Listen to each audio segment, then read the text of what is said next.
নমস্কাৰ আজিৰ ভিডিঅ'ত আমি লিখাটো কিয় এটা গুৰুত্বপূৰ্ণ জীৱন দক্ষতা তাৰ বিষয়ে আলোচনা কৰিম।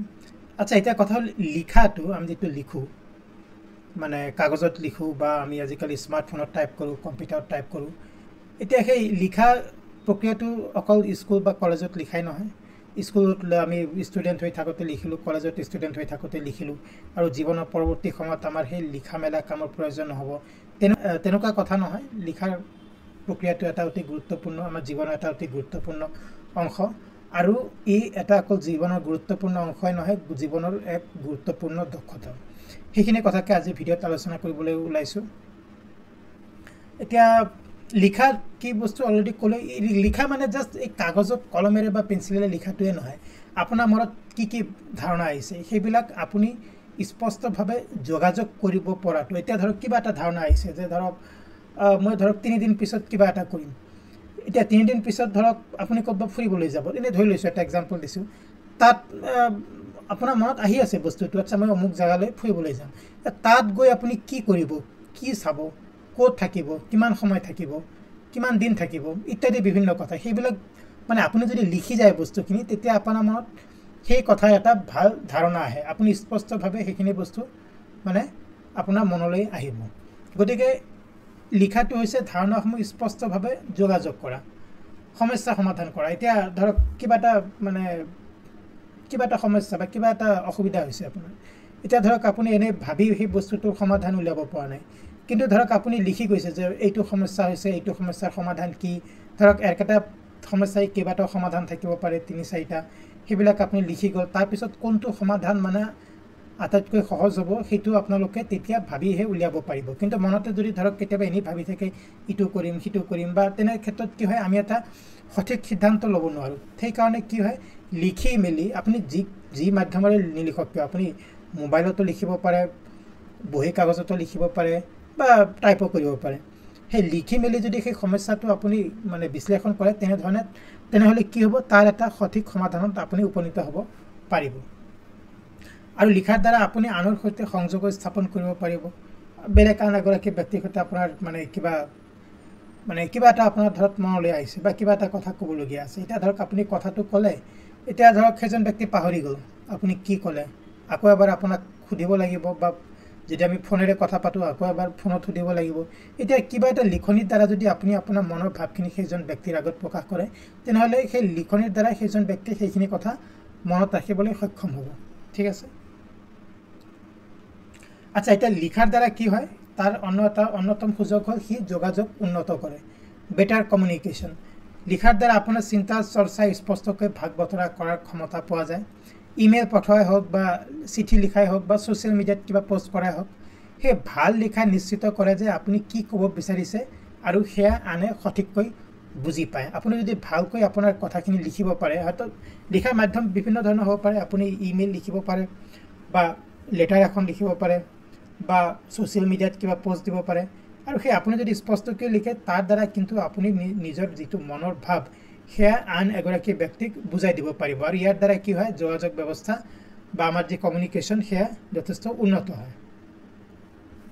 শিক্ষা আৰু কেৰিয়াৰৰ ক্ষেত্ৰত লিখাটো অতিশয় গুৰুত্বপূৰ্ণ। আপোনালোকে জানে প্ৰতিটো ক্ষেত্ৰতে লিখাৰ প্ৰয়োজন হয়। সেয়া স্কুলত ৰচনা লিখা হওক, বা কৰ্মক্ষেত্ৰত ইমেইল লিখাই হওক, প্ৰতিবেদন হওক, ৰিপৰ্ট হওক, কিবা প্ৰস্তাৱনা বা প্ৰপ'জেল হওক ইত্যাদি বিভিন্ন ক্ষেত্ৰত আমাৰ লিখাৰ কিন্তু যথেষ্ট প্ৰয়োজন হয়।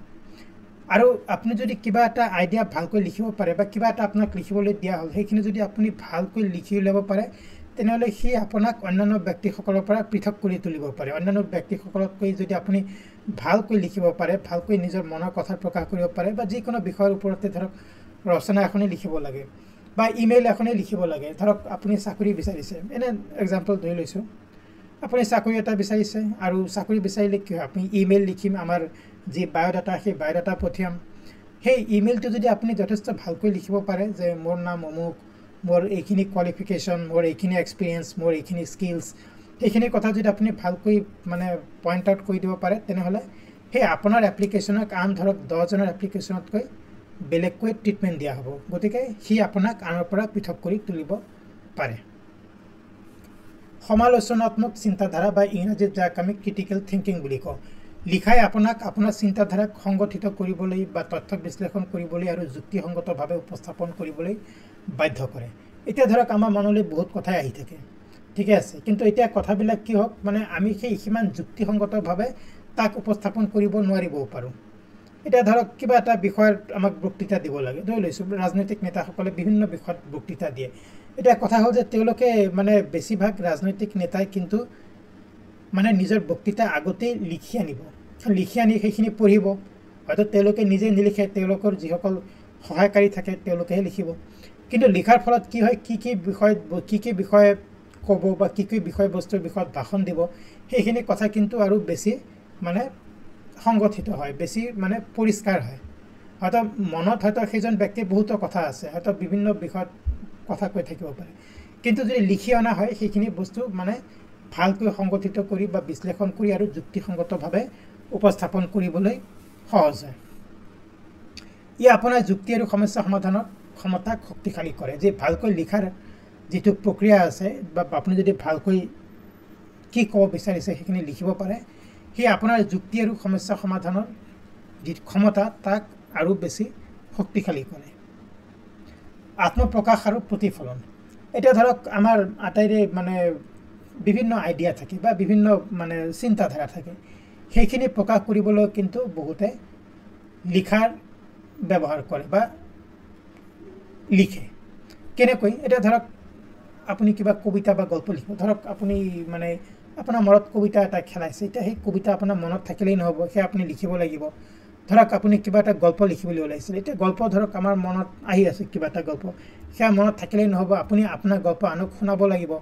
এতিয়া আন এগৰাকী ব্যক্তিয়ে আপোনাৰ গল্প কেনেকৈ মনত ৰাখিব, সেয়া যদি আপুনি লিখিত আকাৰে প্ৰকাশ কৰে বা আপুনি যদি ক'তো প্ৰকাশ কৰে, ধৰক আপুনি কিতাপ এখন লিখি উলিয়ালে বা আপুনি ধৰক কোনো ৱেবছাইটত পাব্লিছ কৰিলে, তেনে ক্ষেত্ৰত সেই গল্প আনে মনত ৰাখিব। জাৰ্নেলিং কৰা মানে কি, নিজৰ যি চিন্তাধাৰা, নিজৰ যি সুখ দুখ বা নিজৰ যি অভিজ্ঞতা, সেইখিনি কথা লিখাটোৱে হ'ল মানে ইংৰাজীত তাক জাৰ্নেলিং বুলিও কোৱা হয়। গতিকে সেইখিনি কথা আপোনাক লিখিব লাগিব আৰু আপোনাৰ নিজৰ অনুভৱ আৰু অনুভূতিসমূহ প্ৰকাশ কৰিবলৈ লিখিবই লাগিব। ইয়াৰ উপৰি আপুনি যদি লিখাৰ ফলত কি হয়, আত্মচিন্তা, ব্যক্তিগত বৃদ্ধি আৰু আপোনাৰ যি মানসিক চাপ, সেই মানসিক চাপ কমোৱাটো লিখাৰ যি মানে আমাৰ অভ্যাস, সেই অভ্যাস বহু পৰিমাণে সহায়কাৰী হ'ব পাৰে। প্ৰভাৱ আৰু মান্তি কৰবা। আচ্ছা, এতিয়া মই অলপ আগতে কৈছিলোঁ যে ৰাজনৈতিক নেতাসকলৰ কথা।